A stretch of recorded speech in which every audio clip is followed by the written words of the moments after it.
they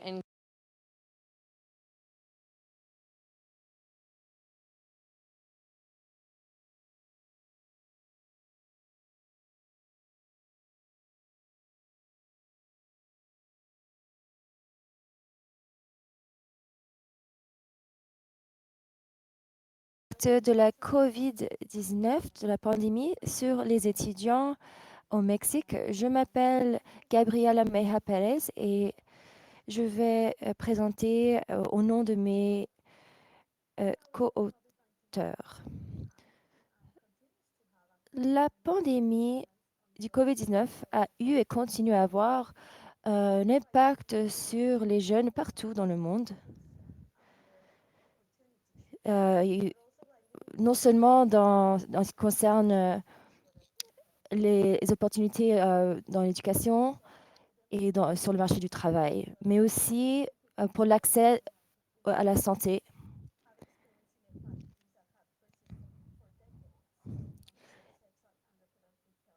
Les adolescents dans des pays et ces écarts s'aggravent à cause de la pandémie. Et cela laisse les jeunes dans une situation encore plus précaire. Et donc voilà le contexte au Mexique. Voilà les tendances pour l'utilisation des méthodes contraceptives au Mexique dans les années 1970. Le niveau de fertilité. Et donc ici, nous sommes au niveau 2,01. Ces baisses ont eu lieu dans une période où il y a eu beaucoup d'inégalités entre les groupes dans la population.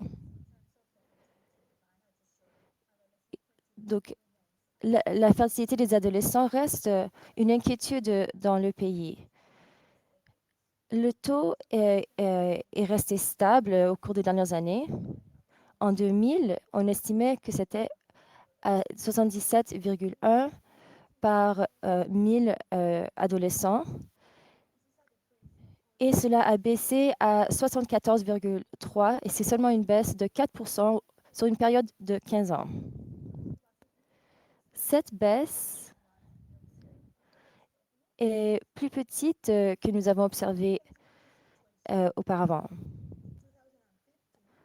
En 2015, il y a 7 ans, le gouvernement au Mexique a lancé une stratégie pour la prévention de grossesse adolescentes. Ces stratèges sont dans un cadre de droits de l'homme, contre la violence de l'homme. Et depuis ce projet, le taux a baissé à 68,5% en 2020. Cette baisse représente une baisse de 8% sur une période de 5 ans.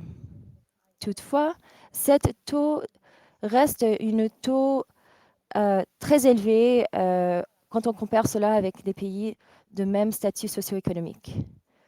Nous sommes les deuxièmes après les pays africains de Sub-Sahara.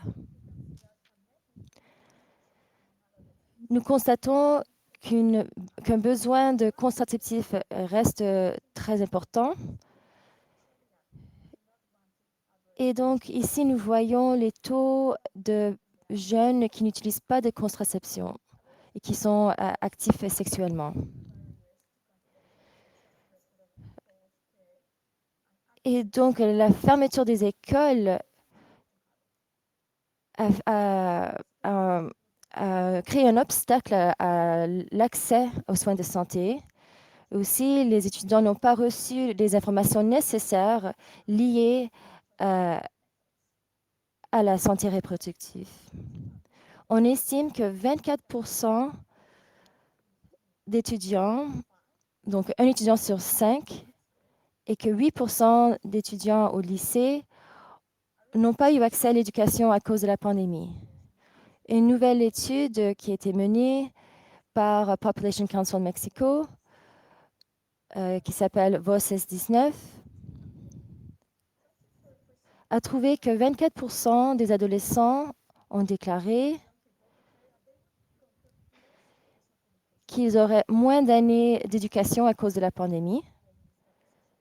Et quand nous avons regardé cela en comparaison de socio-économique, nous constatons que ça fait partir des 66% des pays avec le socio-économique. Et 36% ont déclaré moins accès aux soins de reproduction sexuelle. Et c'est 45% moins des autres pays du même statut socio-économique.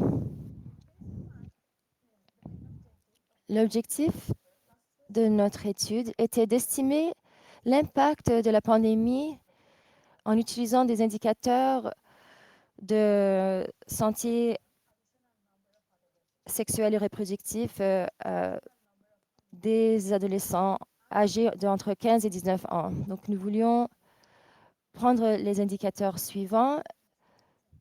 Le nombre d'adolescents, les données, les méthodes qu'on a utilisées. Nous avons utilisé les records officiels du ministre de la Santé pour 2019 et jusqu'à 2021 pour estimer la baisse à l'accès à la santé sexuelle et reproductive. Nous avons utilisé des données démographiques de NADID de 2014 et 2018. Ce sont les versions les plus récentes que nous avons. Et nous avons utilisé les données de la population projection Mexico et la méthodologie Rush et Colleagues. Et nous avons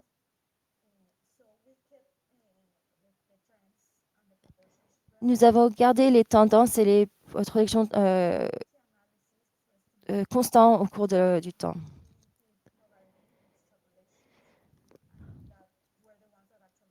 Nous avons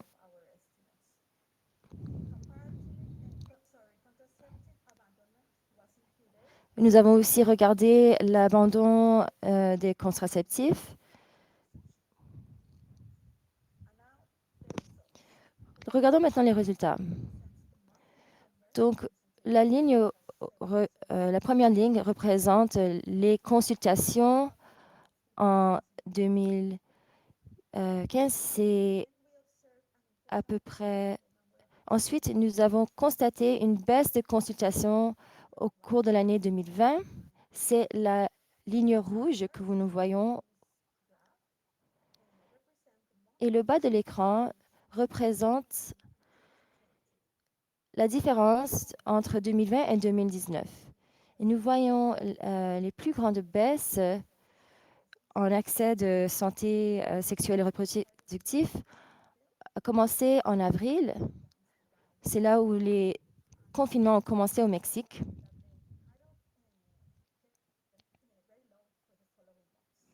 Et nous voyons que la baisse continue au cours des prochains mois. Par année, nous voyons une baisse de 40% entre 2019 et 2020. Nous avons décidé de faire une projection de la baisse dans tout le pays. Et donc, à cause de cette baisse, nous avons estimé que 29% jusqu'à 40,9% de l'accès à la contraception. Et donc, c'est une augmentation de 40% en comparaison avec le tableau que nous avons regardé auparavant.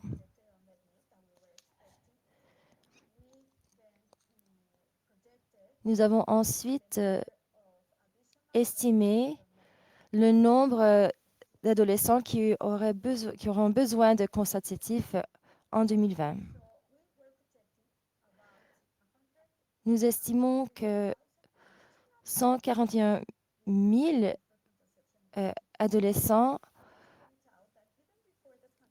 qui n'auraient pas eu accès aux contraceptifs, à la contraception.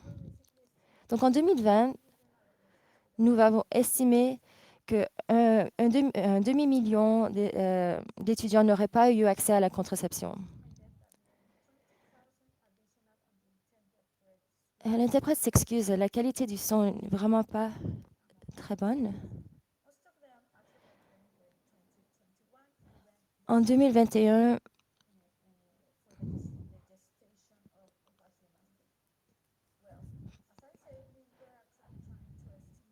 nous avons essayé de prédire le taux de fertilité des jeunes. J'ai mentionné que cela a été stable, mais après la pandémie, nous avons vu une baisse.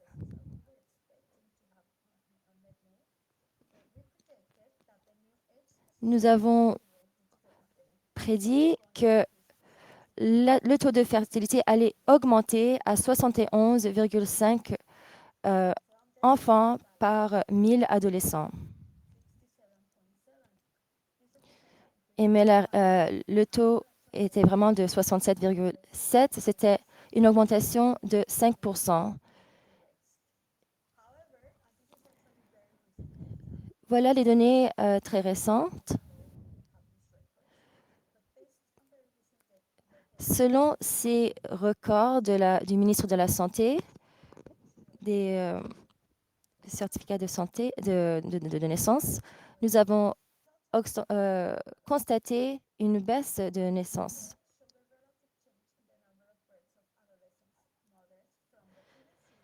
Nous avons vu il y a eu une baisse de naissance, surtout de naissance à mère adolescente. Et cela est constant avec la période de gestation. Et c'est ici où nous avons vu le plus grand baisse de naissance.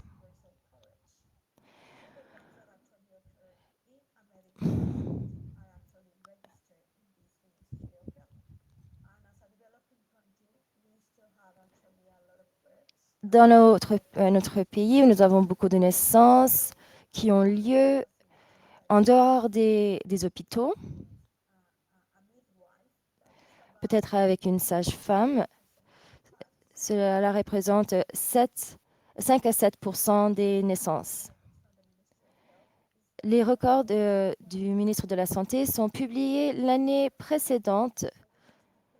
Donc, il nous faut de la patience pour savoir si les chiffres que nous avons projetés à la fin du 2021 seront vrais ou pas. Donc, nos résultats ont montré que l'accès à la santé sexuelle et reproductive pour les adolescents était déjà très élevé pour les adolescents. En dépit de cela, en 2020, les années ont augmenté au cours des mois après les confinements. Ces résultats nous montrent que nous avons besoin d'une stratégie pour arrêter ces naissances pour les mamans, pas pour les arrêter, mais pour empêcher que ces jeunes mamans ces adolescents deviennent enceintes, tombent enceintes.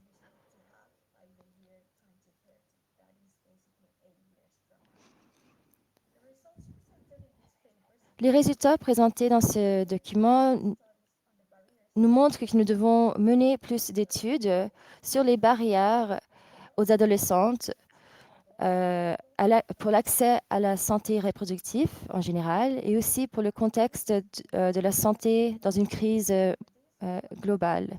Voilà nos références et je vous remercie de votre attention.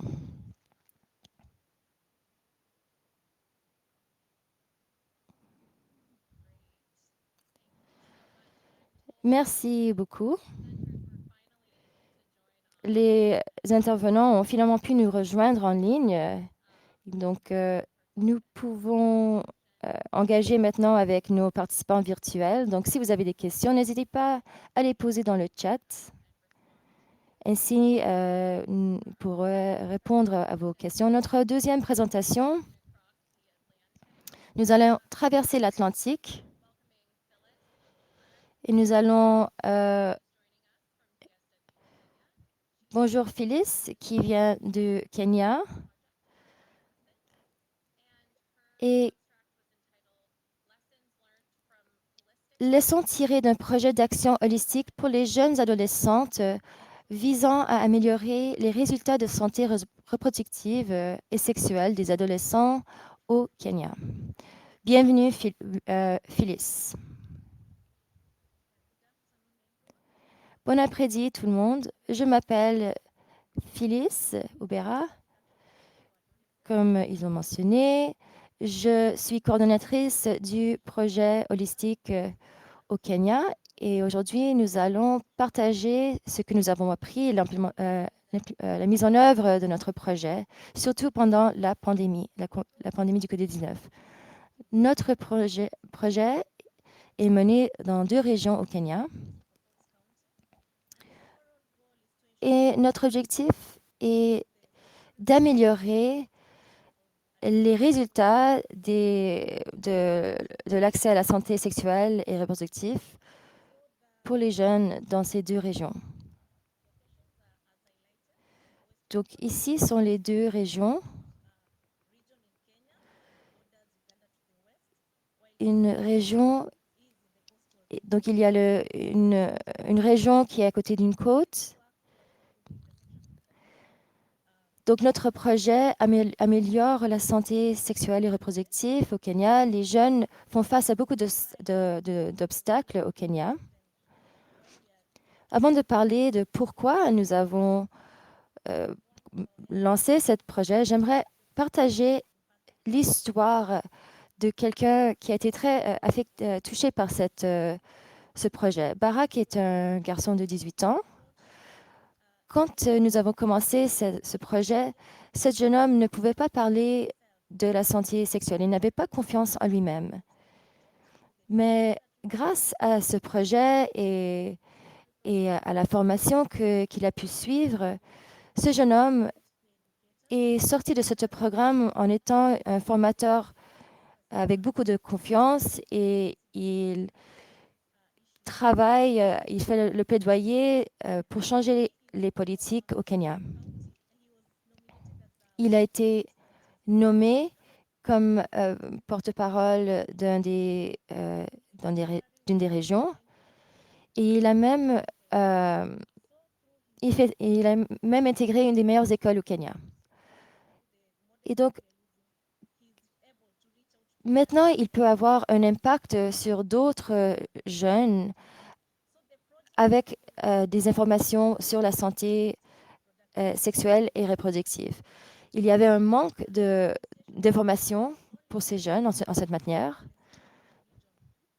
Et seulement un tout petit pourcentage parlait même connaissait 2 méthodes de transmission du VIH. Quand il s'agit des taux de grossesse parmi les adolescentes, c'était à 29% dans une des counties et à Kilifi County, c'était très élevé aussi, alors que le taux national est 18%. Les taux de décrochage scolaire étaient très élevés dans les 2 comtés, étaient très élevés. À peu près, nous avons étudié analysé 15 écoles. Ensuite, nous avons regardé la transition du lycée, 28% et 19%. En ce qui concerne la transition, les jeunes qui ont fait des études au lycée, 19% Kilifi County, et pour l'autre comté, c'était seulement 23%. Et donc, voilà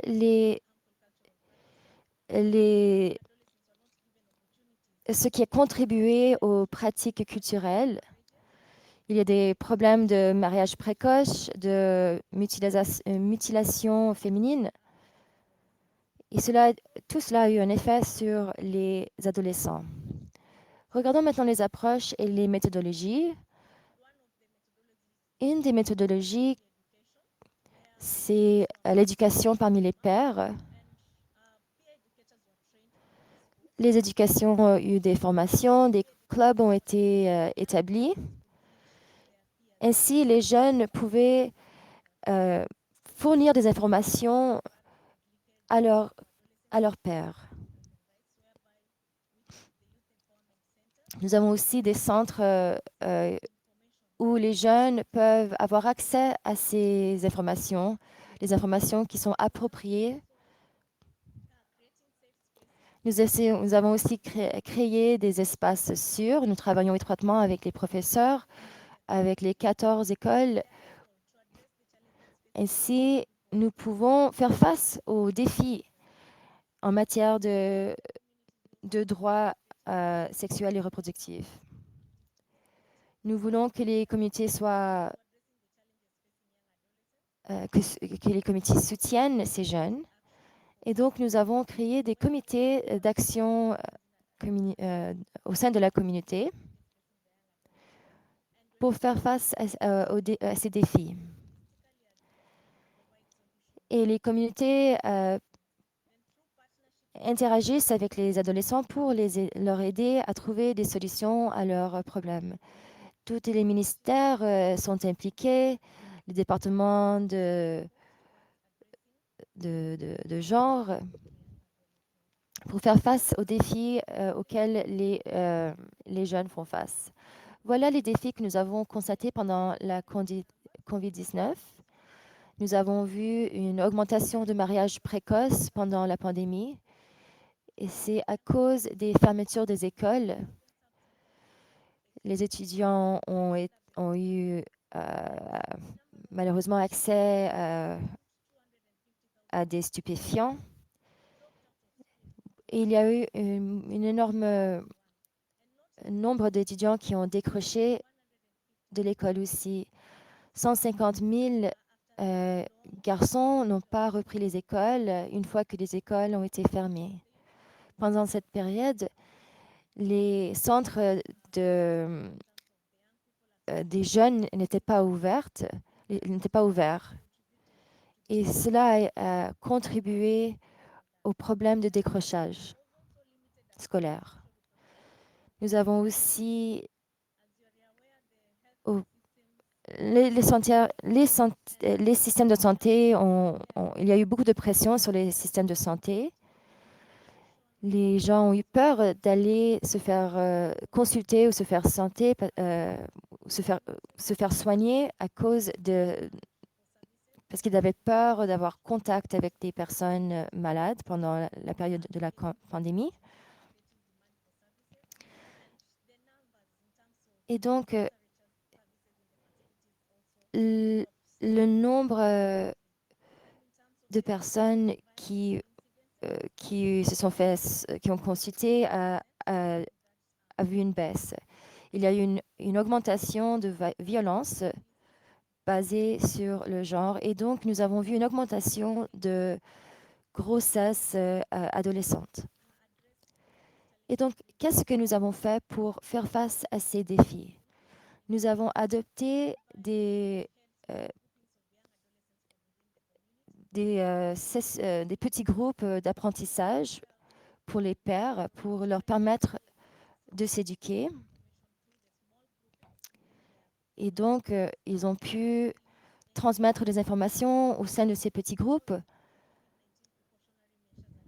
pour leur permettre d'avoir accès aux informations, aussi des sessions d'apprentissage à la radio. Nous avons enregistré des sessions dans les petits groupes et nous avons diffusé ces sessions à la radio pour avoir des discussions en live aussi. Nous avons aussi utilisé les médias, la communauté, pour utiliser, nous avons utilisé des dialectes locaux. Nous avons eu des conversations avec les communautés sur la radio, sur les violences, sur la parentalité. Nous avons fait un plaidoyer avec les médias sociaux et nous avons aussi priorisé les, les questions qui ont un effet sur les jeunes.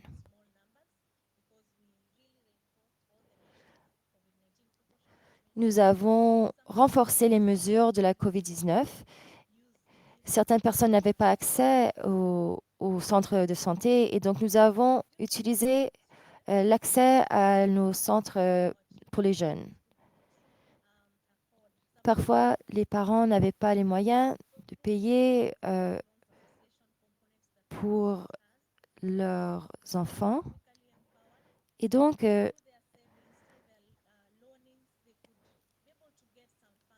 ils ont utilisé leurs économies. Ils ont parfois emprunté de l'argent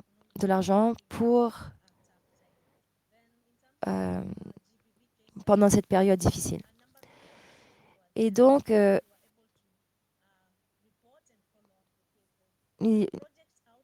voilà les résultats de notre projet. 8000 jeunes ont un meilleur accès à l'information sur la santé sexuelle et reproductive. Il y a une meilleure confiance. Il y a une réduction de décrochage, de taux de décrochage. Au début de notre projet, 172 ont décroché. Et après, à la fin de notre projet, il y en avait beaucoup moins. En ce qui concerne les grossesses adolescentes, au début de notre projet, nous avons vu 46 avaient décroché et à la fin, nous avons vu que 6. Et en 2022, nous avons vu aucun cas de grossesse adolescente.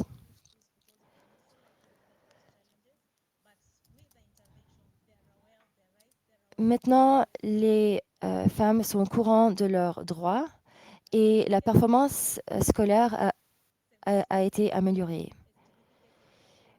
Nous avons vu 78 cas de SGBV avec 8 personnes arrêtées et 3 cas en cours.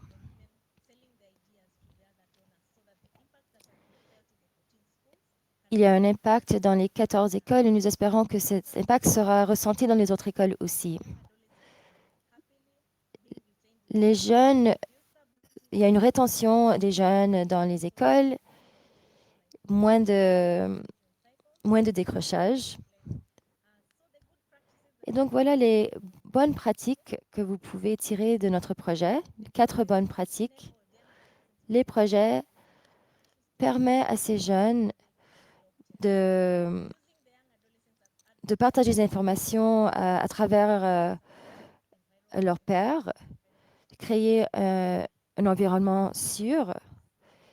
Le lien entre les écoles, la communauté et les parents, c'est une méthode puissante de répondre aux besoins des adolescents et des jeunes. Et l'usage des réseaux sociaux est une très bonne méthode de faire face aux problèmes auxquels font face les jeunes pendant la pandémie. Merci de votre attention.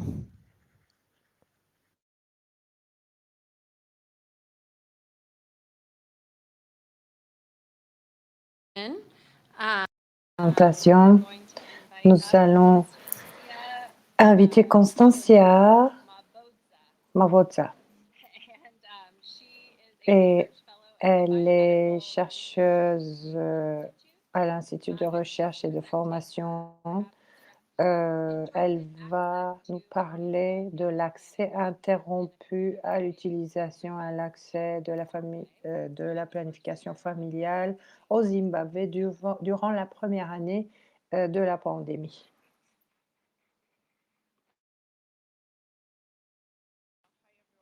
Bonjour, je m'appelle Constanza Bimba Magotsa, je suis de Zimbabwe. Je travaille dans la mise en œuvre et l'évaluation des interventions de VIH et de SIDA chez les jeunes. En ce qui concerne, il y a 2 semaines en fait, j'ai défendu ma thèse de doctorat, c'est un chapitre de ma thèse. Heu, vous êtes face à une doctoresse et vous allez écouter un chapitre de ma thèse. Un peu, je vais vous parler de l'arrière-plan du Zimbabwe, les jeunes, au Zimbabwe, nous avons 60 d'utilisation de MCPR et quand il s'agit des jeunes, nous n'avons pas beaucoup de jeunes qui utilisent des contraceptifs. Nous sommes 2e en termes de grossesse des adolescentes en Afrique subsaharienne et les besoins de planification familiale. Vous voyez ici les besoins non satisfaits, 12 pour les mariés et 37 chez les jeunes filles non mariées. C'est l'âge des filles avec lesquelles j'ai travaillé pendant l'étude. Donc, il y a quelque chose que l'on n'arrive pas à réussir en termes d'introduction et de planification familiale. Dans ce contexte, nous avons eu cette intervention et nous avons fait cet essai. Cette intervention s'appelait Chiedza. C'était un essai qu'on avait réalisé au Zimbabwe entre avril 2019 et mars 2022. Et on a regarder si l'intervention a fonctionné ou pas. Et c'était une intervention intégrée des services de SSR de VIH et nous avions offert ces services aux jeunes de 16 à 24 ans dans 3 régions du Zimbabwe. Tous les services que nous avons offerts, vous pouvez les voir à l'écran. Avant le Covid, nous avions des activités sociales. Vous voyez les jeunes qui sont en train de jouer et nous avons aussi assuré l'accès aux services. Une question clé que nous avons appris, c'est que les jeunes ne veulent pas attendre beaucoup à l'établissement de santé pour avoir accès aux services. Ce que nous avons appris, c'est qu'il ne s'agit pas de l'attente, mais ce qu'ils font en fait pendant ce temps d'attente. Et Et si vous avez des services intégrés de VIH et SSR, vous allez avoir une consultation qui est longue. Ils vont devoir attendre un peu. Donc, peut-être que pendant ce temps d'attente, nous pouvions les aider pour avoir un bien-être, pour leur offrir un bien-être, pour offrir des activités. Et donc, j'ai souligné la planification familiale ici parce que c'est sur cela ma thèse surtout. Et ma thèse de doctorat est sur l'évaluation des processus des interventions de planification familiale. Et l'intervention de planification familiale, ce que nous avions, c'est nous avons une compétence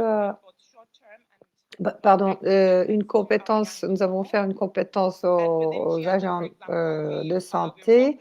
Nous offrions des condoms, des contraceptifs oraux, le dépôt, les tests de grossesse et des implants et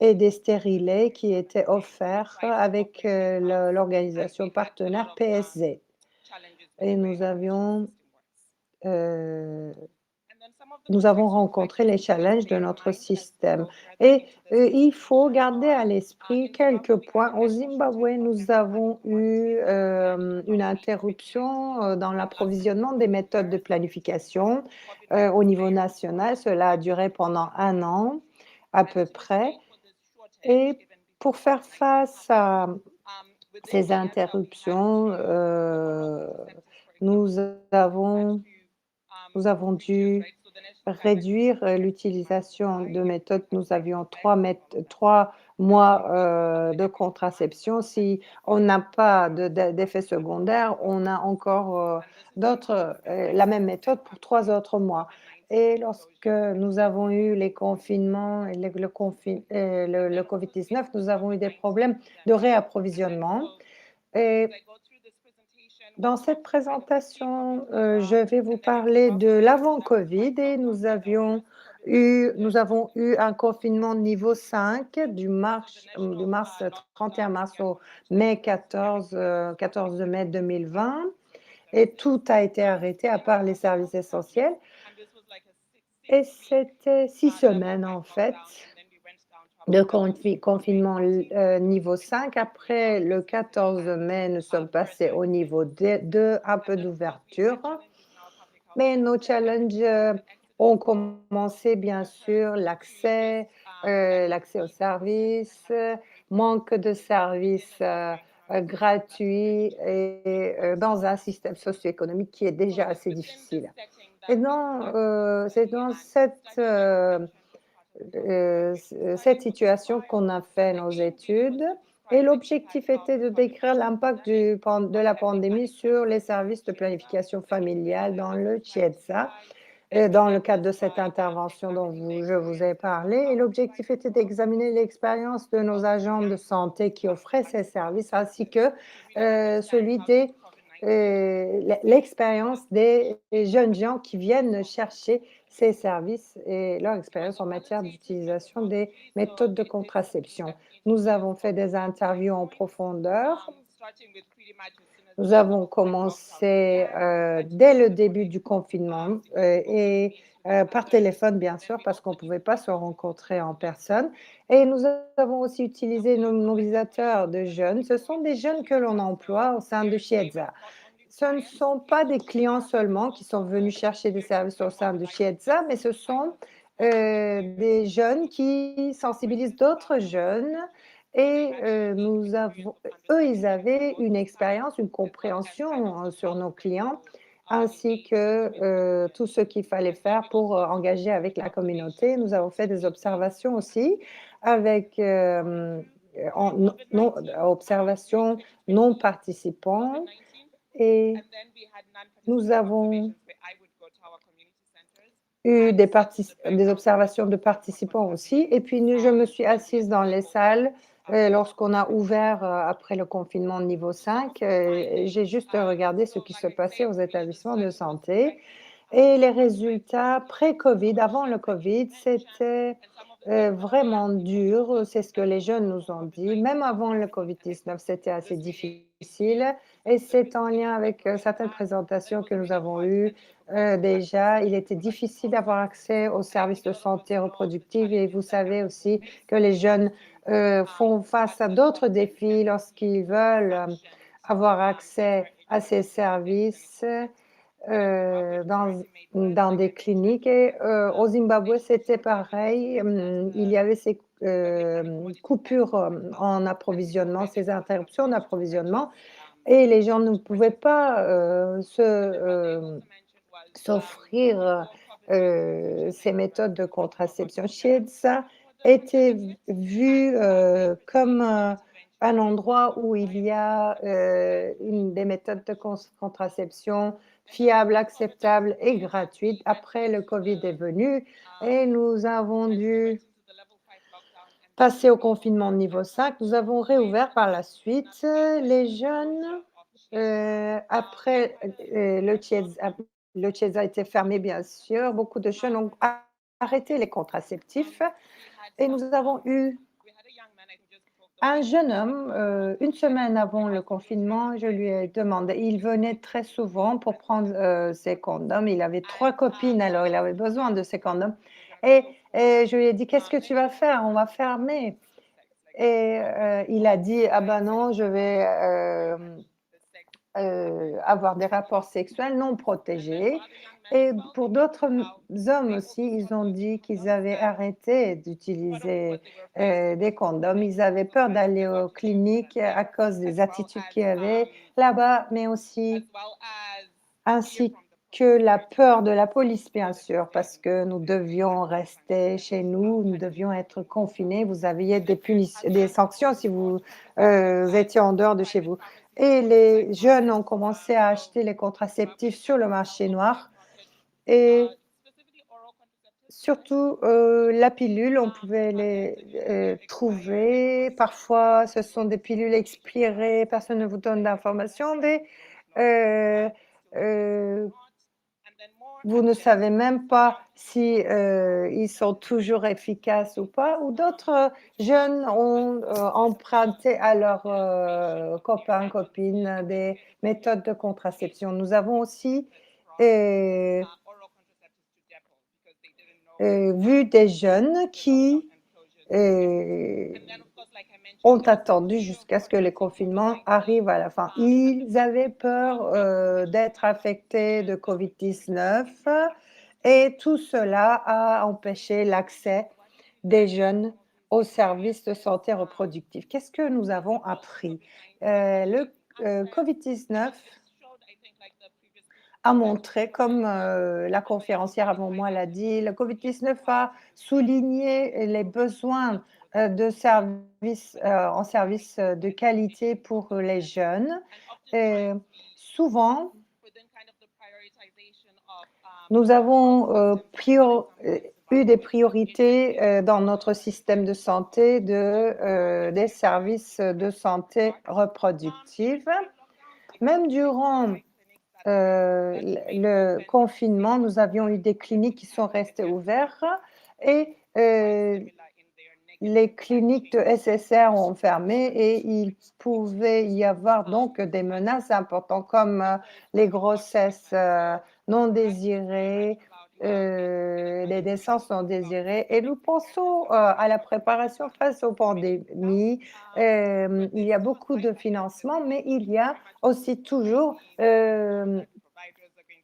Heu, les SSR et il y a les vaccins aussi, mais on ne considère pas le SSR et on ne considère pas la planification familiale pour les jeunes, alors que cela reste un besoin, même si, une pandémie arrive, même s'il y a une crise. Donc nous devons apprendre beaucoup de ce que nous pouvons faire pour améliorer l'accès à la planification familiale, l'utilisation des, contraceptifs pour les jeunes surtout. Comment le VIH, le programme, les interventions de VIH l'ont fait aussi, ont offert ces services de SSR. Merci beaucoup.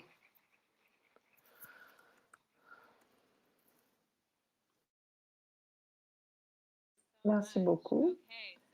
Nous allons inviter notre dernière intervenante de cet après-midi, Anthony Idowu Jaï,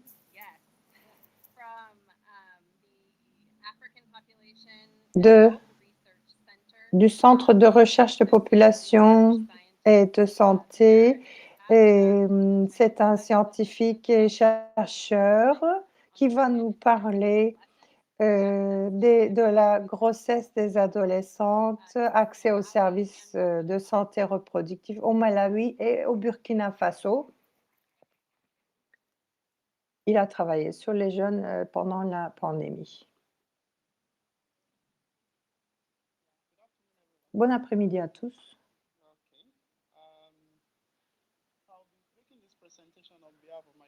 Je, fais cette présentation au nom de mes co-auteurs. Il y a un certain nombre de co-auteurs qui ont travaillé avec moi au Malawi, Chrissy et Nathalie notamment. Nathalie est de l'équipe ISS de Burkina Faso. Vous les voyez, ils sont tous cités. Caroline aussi, Donc c'est un effort conjoint, que je vous présente ici. Encore, vous avez entendu dans d'autres présentations aussi que il y avait déjà un accès assez problématique et défiant aux services de santé reproductive. Les adolescentes enceintes, ont moins, de chances d'avoir accès aux services, de santé reproductive et puis elles se présentent un peu tard dans la grossesse aussi, au deuxième trimestre et donc il y a une mortalité importante, chez les adolescentes enceintes par rapport aux autres femmes et pendant la pandémie, il est important de comprendre comment la pandémie a, affecté les SSR, en fait. Et comme vous le savez, je vais parler de l'accès aux services de santé reproductive, accès aux services de contraception, accès à la planification familiale et accès aux services reproductifs, et prénatales ce sont, des choses essentielles pour combattre la mortalité et la morbidité. Au début de la pandémie, il y a beaucoup de rapports du PNUD notamment sur les conséquences de la pandémie sur les adolescentes. Il y a de plus en plus de grossesses d'adolescentes, il y a de plus en plus moins d'utilisation de méthodes de contraception, plus de, mariages, précoces. Tous ces points, qui sont présentés dans des données empiriques et nous voyons que certaines de ces prévisions ont été réalisées. Nous nous concentrons sur les adolescentes, mères adolescentes et adolescentes, enceintes qui peuvent être face à des défis uniques. Il y a aussi une stigmatisation associée avec une, grossesse précoce. Nous avons, des données qualitatives qui montrent qu'il y a une exclusion, de ces jeunes, femmes qui sont parfois envoyées de leur maison.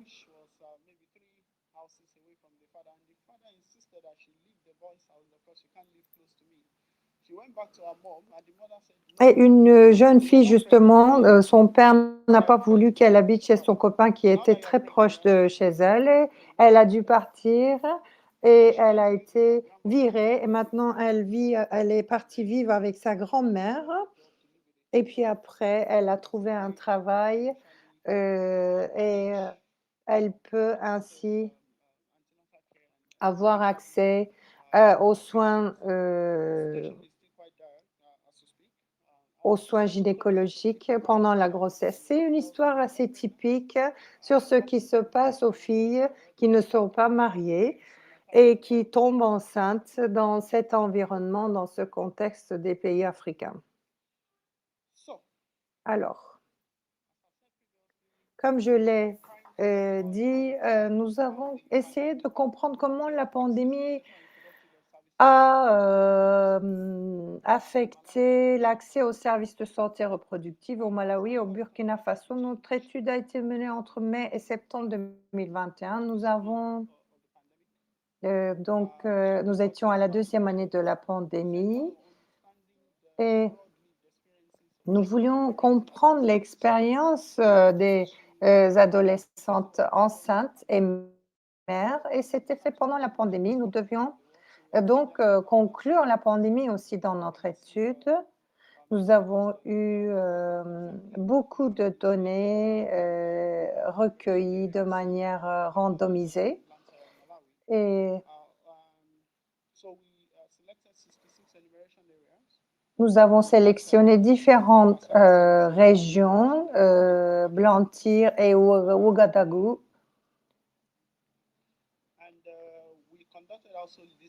Nous avons, fait une liste pour identifier ces adolescentes, mères et ces adolescentes enceintes. Nous pensions que ce serait facile de trouver ces filles, mais c'était assez difficile parce que nous pouvions Et nous avions peut-être, s'il y avait 10 filles, par exemple, nous avions accès seulement à 8 filles et nous avons dû, du coup, augmenter le nombre de nos domaines de recherche pour avoir plus de données. Nous avons aussi fait un questionnaire quantitatif avec des données qualitatives. Nous avons interviewé 20 jeunes filles mères et enceintes au Burkina Faso et 18 au Malawi. Et nous leur avons demandé sur ce qu'elles vivaient sur leur accès au SSR, comment ils ont accès aux soins prénataux.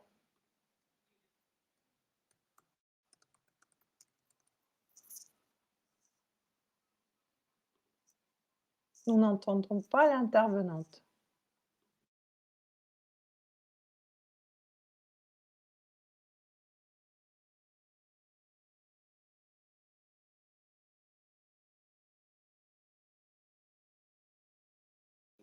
Nous voulions comprendre s'il y avait des défis auxquels elle faisait face en ce qui concerne les soins prénataux, les tests VIH, les tests pour les infections sexuellement transmissibles, soins maternels. Et nous leur avons demandé de nous décrire certains de ces défis qu'elles rencontraient. Après, nous avons analysé nos données en utilisant des analyses thématiques et descriptives. Nous avons aussi créé des statistiques à partir de ces résultats. Non, une intervenante l'a présenté avant moi aussi, mais je vais vous présenter ces caractéristiques démographiques. Euh,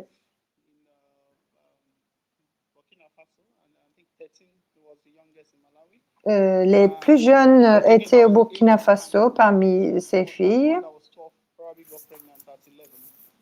Il y avait une fille qui était enceinte à 11 ans. C'est assez jeune quand même. Au Malawi, 8,4% avaient des défis pour l'accès aux soins prénataux et 30% au Burkina Faso. 8,2% avaient des difficultés à avoir un accès aux services de contraception. 13,9% au Burkina Faso.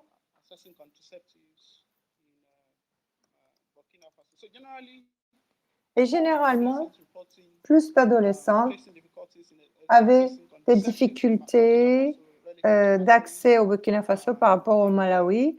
Et on a essayé d'estimer les adolescentes et leur accès aux services de contraception. 44,6% avaient des difficultés dans l'accès aux services SSR, contre 21% au Malawi. SSR qui comprennent les soins antinataux, services, soins de santé reproductive, etc. Il y a aussi eu beaucoup de déclarations en ce qui concerne les inégalités à l'accès aux services. Il n'y a pas une égalité d'accès aux services et donc il y a une régression des logistiques. C'est ce que nous avons trouvé. Selon les groupes sociaux, l'appartenance à un groupe social améliore l'accès aux services. Ceux qui ne vivent pas avec leurs parents ou ceux qui vivent avec un parent seulement ont plus de difficultés. Ce sont celles aussi qui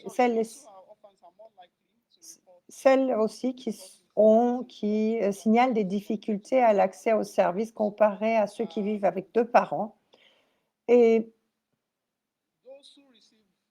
ceux qui n'ont pas de soutien du père de l'enfant ont plus de difficultés par rapport à celles qui ont plus de soutien. Et soutien des parents, c'est pareil. Les filles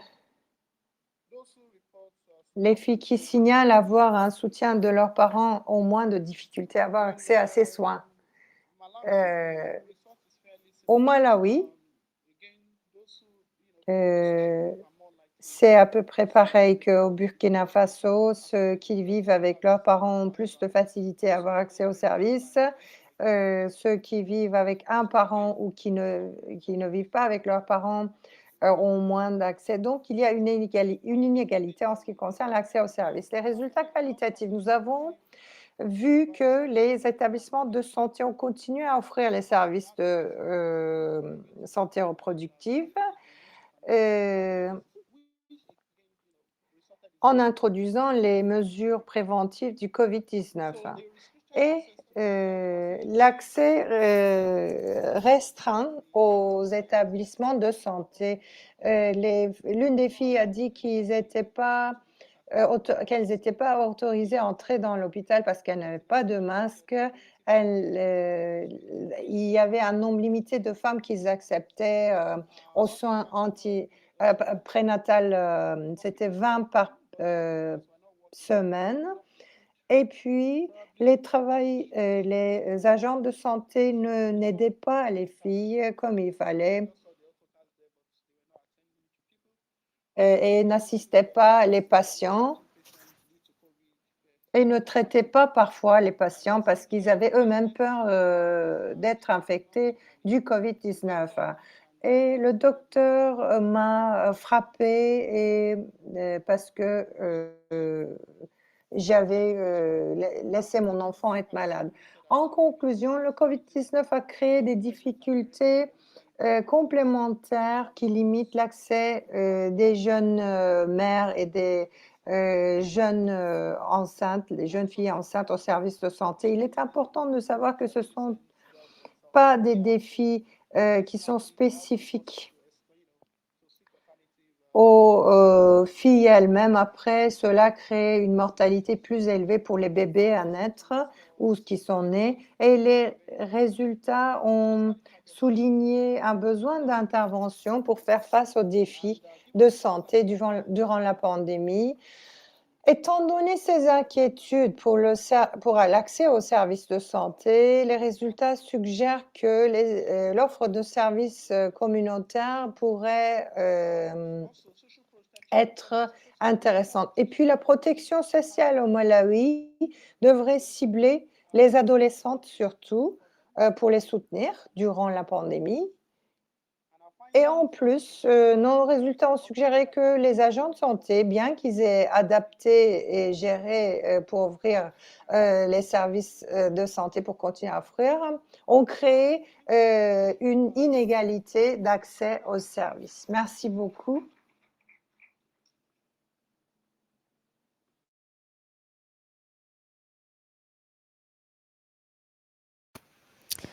J'invite tous nos intervenants de venir sur scène. Entre-temps, dans l'audience, s'il y a des personnes qui ont commencé la pandémie, qui étaient adolescents pendant la pandémie,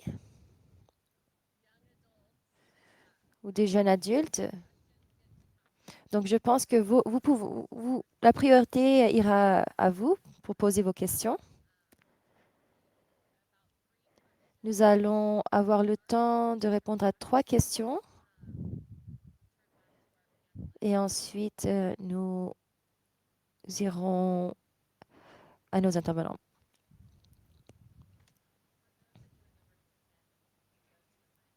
Donc, s'il vous plaît, posez vos questions au micro.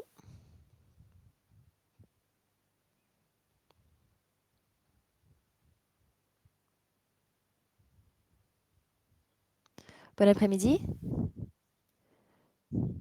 Ma question est pour Constancia. Votre présentation, vous avez dit que la taux de fertilité à Zimbabwe et donc c'est quand on compare ça avec le contexte au Kenya, pills, les adolescents n'aiment pas le pills à cause de la confidentialité.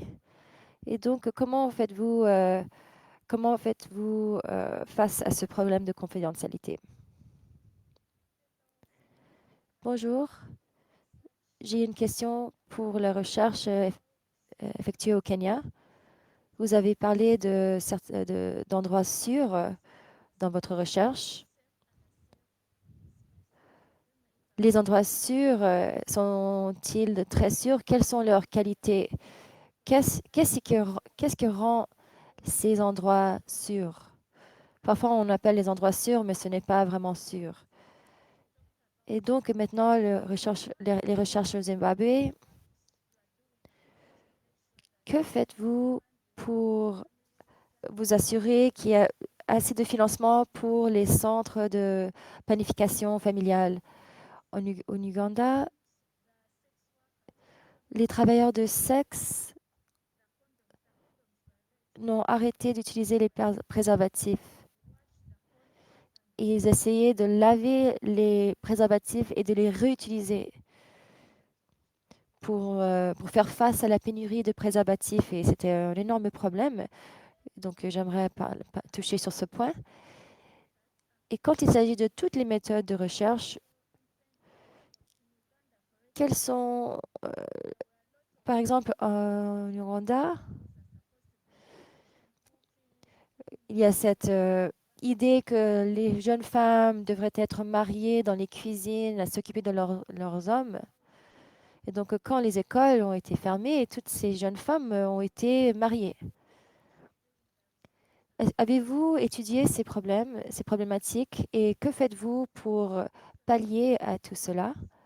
L'éducation sexuelle n'est pas quelque chose, euh, un sujet que nous évoquons ouvertement. Ça fait partie de la culture. Avez-vous constaté des instances? Comment qu'avez-vous fait pour faire face à ce problème? Une question de plus au micro. Et ensuite, j'ai une question qui a été posée sur le chat. Présentation très intéressante sur le Zimbabwe. Vous avez parlé des contraceptions orales et les adolescents. Est-ce que vous préconisez l'usage des préservatifs et de la pilule? Vous avez toutes donné des présentations, tous donné des présentations incroyables.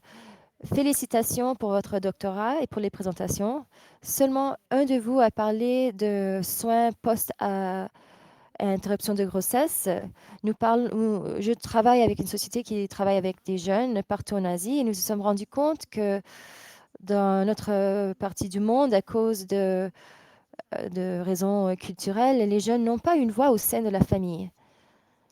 Et les mariages précoces sont très courants. Donc, une chose que j'ai beaucoup aimée dans votre présentation, Anthony, vous avez parlé du soutien que nous devons donner aux jeunes parents. Je voulais savoir, dans cette conversation de planning familial, est-ce que nous parlons de l'accès aux IVG sûrs, post-contraception? Bien sûr, parfois les contraceptifs ne fonctionnent pas. Vous avez parlé des soins post-IVG. Quelles sont les étapes que vous offrez aux jeunes? Merci beaucoup. Nous avons commencé avec vous, Constancia. J'espère que le micro fonctionne.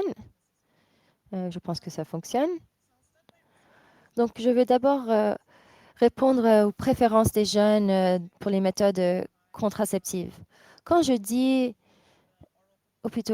que beaucoup de jeunes utilisent les contraceptions orales, c'est pour toutes les femmes, pas que seulement les jeunes. Mais on a aussi regardé les préférences des jeunes. De façon générale, beaucoup de jeunes ne prennent pas de contraceptifs et c'est pour cela que nous voyons un taux très élevé de grossesse parmi les jeunes. Donc, beaucoup de femmes n'aiment pas prendre des contraceptifs qui auraient un un effet sur la fertilité. Donc, tout ce qui a à faire avec les hormones. Et donc, il faut leur parler de ça de façon où nous pouvons apaiser les peurs, parce que pour le moment, nous avons une très faible usage de la contraception orale. Donc, beaucoup préfèrent ne pas prendre une pilule tous les jours.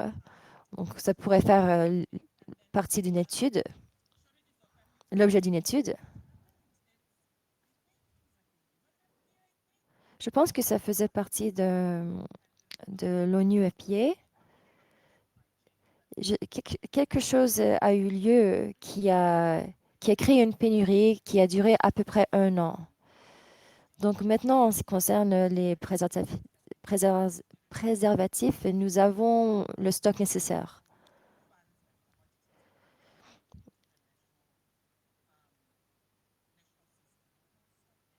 Donc je vais m'arrêter là.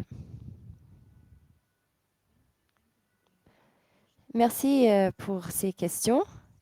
Donc je vais commencer avec les endroits sûrs. En ce qui concerne les endroits sûrs, il est il est important de fournir aux jeunes les informations, mais parfois, nous n'avons pas les endroits sûrs qui sont très importants. Donc, quand les jeunes ont les informations nécessaires, mais si les professeurs n'ont pas les endroits sûrs, ça devient un problème. Et donc, le projet a commencé à enseigner des méthodologies aux enseignants. Les les enseignants peuvent aussi fournir des conseils, aussi parler avec les parents. Et quand il y a un bon environnement à l'école, c'est parfois difficile quand ils retournent dans leur communauté. Donc, nous essayons de créer ce soutien dans les communautés et à la maison. Comme ça, les parents sont aussi au courant des questions sur lesquelles les élèves ont besoin de soutien. Donc, il y a cet endroit sûr au sein de la communauté. Si le jeune a un problème de négligence, les comités peuvent fournir un soutien. En ce qui concerne la prestation de services, les jeunes cherchent un accueil chaleureux pour l'accès aux soins. Et ainsi, les jeunes peuvent aller dans ces endroits sûrs pour partager et retrouver quelqu'un de sympathique avec qui échanger. Merci beaucoup. Donc, je vais répondre à 2 questions. La première question sur le mariage précoce. Ce que nous voyons dans nos données, quand il s'agit de grossesse chez les adolescentes, souvent le problème est chez les parents. Souvent, les parents ne veulent pas avoir les jeunes adolescentes chez eux. Ils ne veulent pas être responsables de ces jeunes femmes.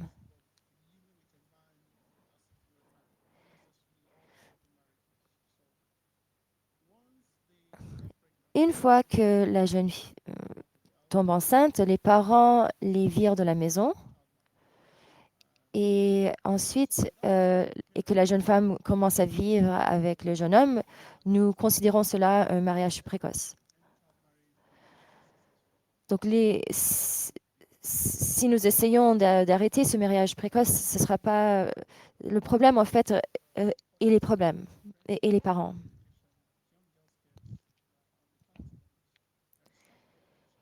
Il y a une éducation sur ce matière, sur pour les jeunes femmes. Mais, mais par exemple, elles n'apprennent pas comment euh, prévenir une grossesse.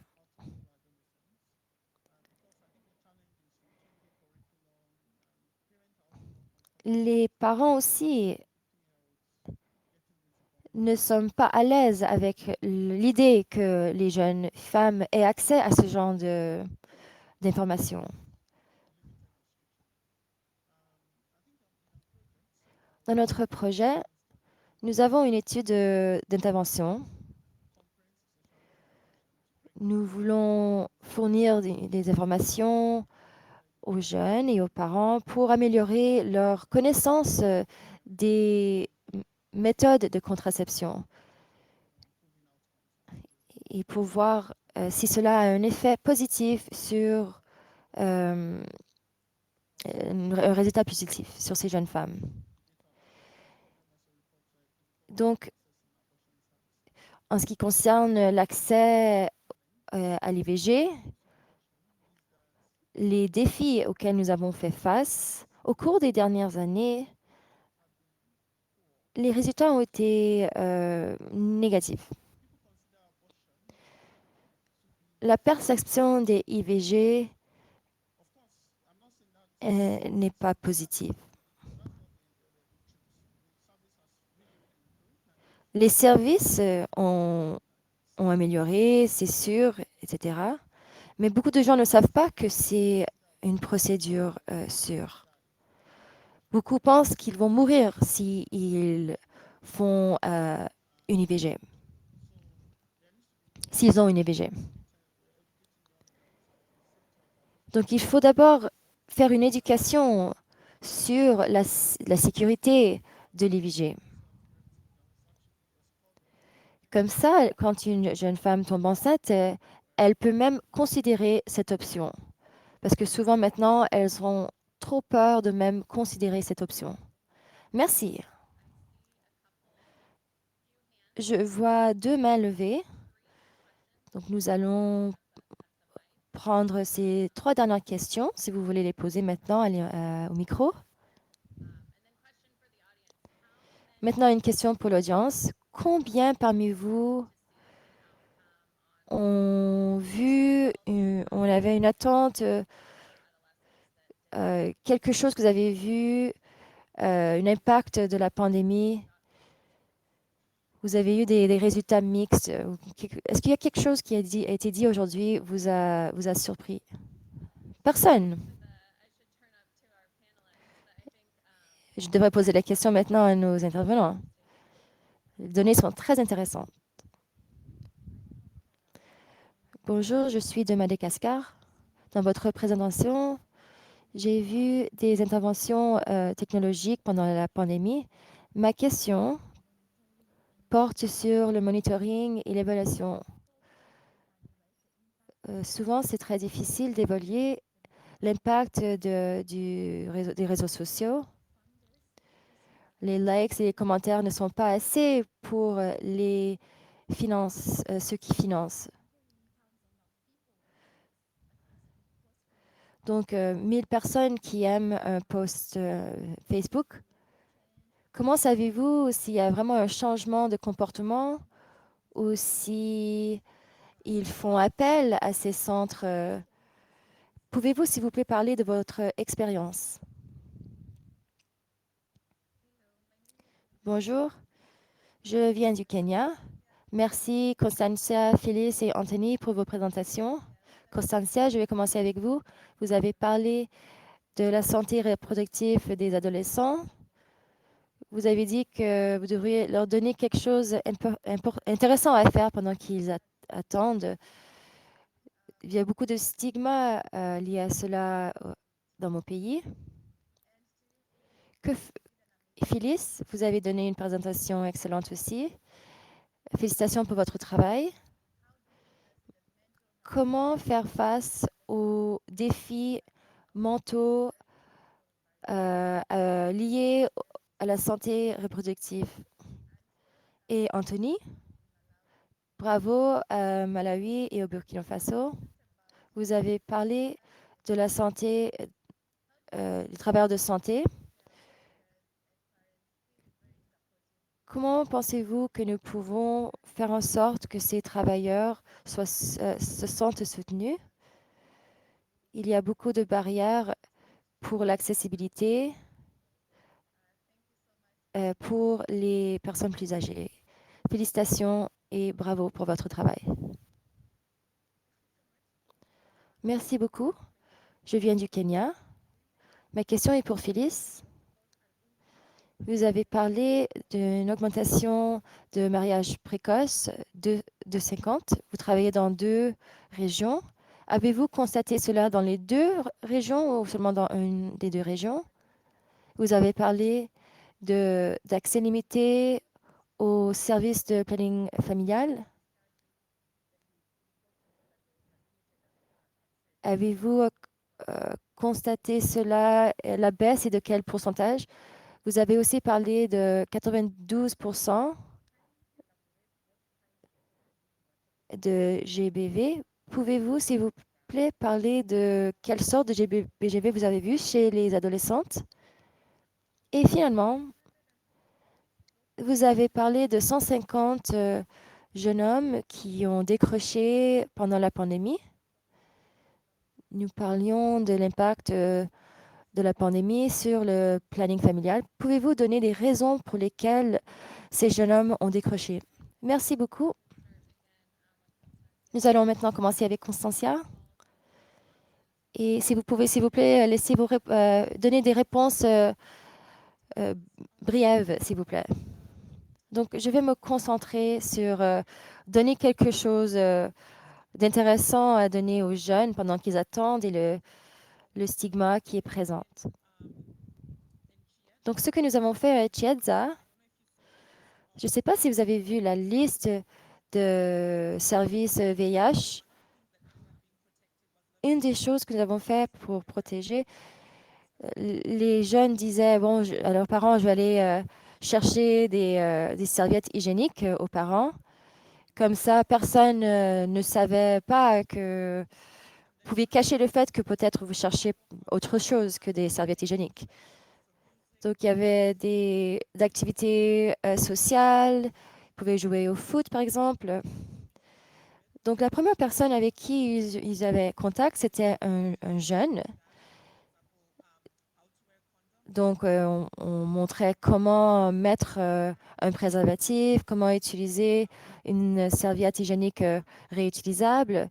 Donc, il y avait des discussions dans les endroits sociaux. Mais vous pouvez aussi juste dire à vos parents que vous allez chercher une serviette hygiénique parce que c'était quelque chose que nous fournissait. Merci pour votre question. Je vais commencer avec la question sur les réseaux sociaux. Nous travaillons beaucoup avec les jeunes sur les radios et sur Facebook Live, Twitter, etc. Donc sur les radios, c'était plus facile pour nous de comprendre les faits. Et nous avons fait ça au sein des 14 écoles. Donc nous savions les jeunes qui étaient mobilisés. Nous avons aussi donné des évaluations avant et après ces sessions d'apprentissage à la radio. Pour Twitter et Facebook Live, nous regardons le nombre de personnes qui ont réagi et qui ont laissé un commentaire. Mais j'avoue que c'est difficile parfois de comprendre l'engagement. En ce qui concerne les défis, nous avons parlé avec le travail que nous faisons avec les professeurs. Nous n'avons pas un component sur la santé mentale, mais nous regardons cela. Donc, si un jeune a un problème mental, les professeurs qui ont cette formation peuvent faire face à cela.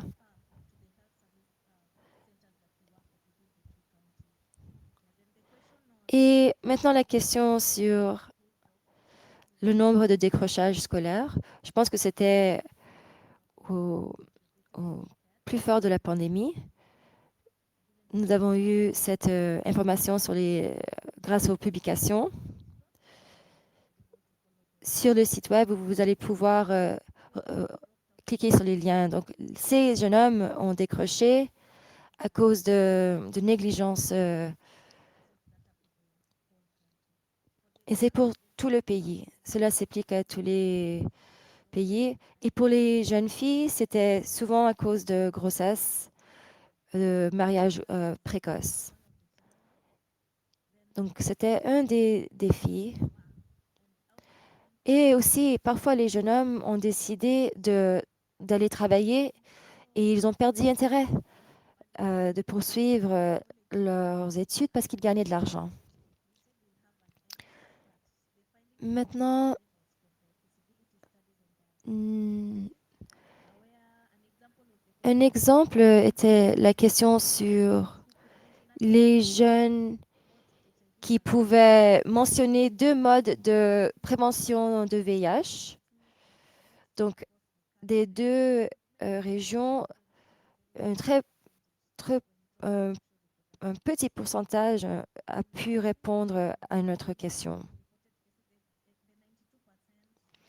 Quand il s'agit des 92% de violences basées sur le genre, pendant la pandémie, nous avons vu que le taux de violence a augmenté en comparaison avec les périodes précédentes dans le pays. Merci. Et donc, je vais commencer avec les parents. Il y a 2 histoires. Je vais partager 2 histoires pour répondre à votre question. Donc, j'ai discuté avec quelqu'un vous est mauvais, il y a quelques semaines, et elle m'a dit qu'elle est tombée enceinte sa première année. Elle était amoureuse, ils allaient se marier, construire un château et vivre, être heureux. Quand elle a dit ça aux parents, les parents ont dit non, il faut que tu retournes à l'école. Et voilà l'impact des parents.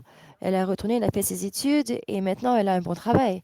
Elle n'aurait pas pu faire ça si elle avait fait ce qu'elle voulait faire, se marier et vivre le conte de fées. Elle m'a aussi dit que sa nièce est aussi tombée enceinte. Et le papa était furieux. Il a viré sa fille. Et donc, la fille est allée vivre avec la famille du garçon avec qui elle est tombée enceinte. Et donc, après 7 mois, la famille est allée voir la fille pour voir comment elle allait. Et ils ont appris qu'elle était, en gros, elle était la bonne de cette famille. Elle faisait tout le travail. Et donc, la famille l'a rapatriée chez eux. Et maintenant, elle a repris ses études. Et donc, voilà, sans le soutien des familles, il n'y a pas d'avenir pour ces jeunes femmes qui tombent enceintes. Et donc, il faut parler avec ses parents pour leur montrer ce que leur avenir, ce qu'elles peuvent avoir à l'avenir si elles ont le soutien de leurs parents. Leur grossesse ne devrait pas marquer la fin de leur éducation parce que c'est un message qui peut aider beaucoup.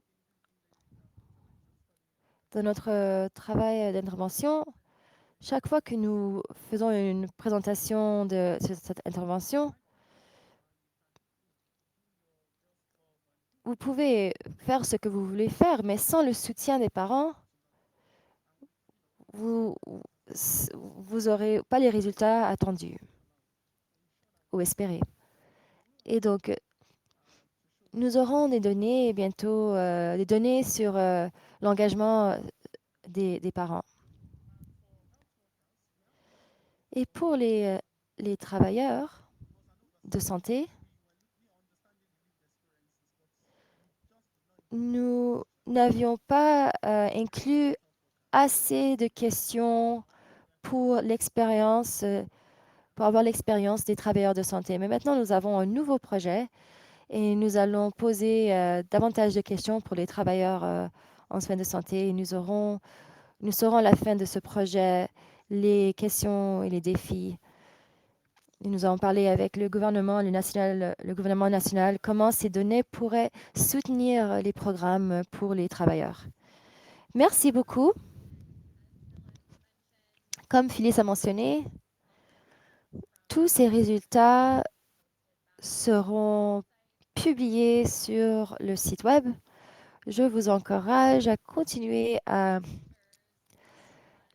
interagir avec les présentateurs, les intervenants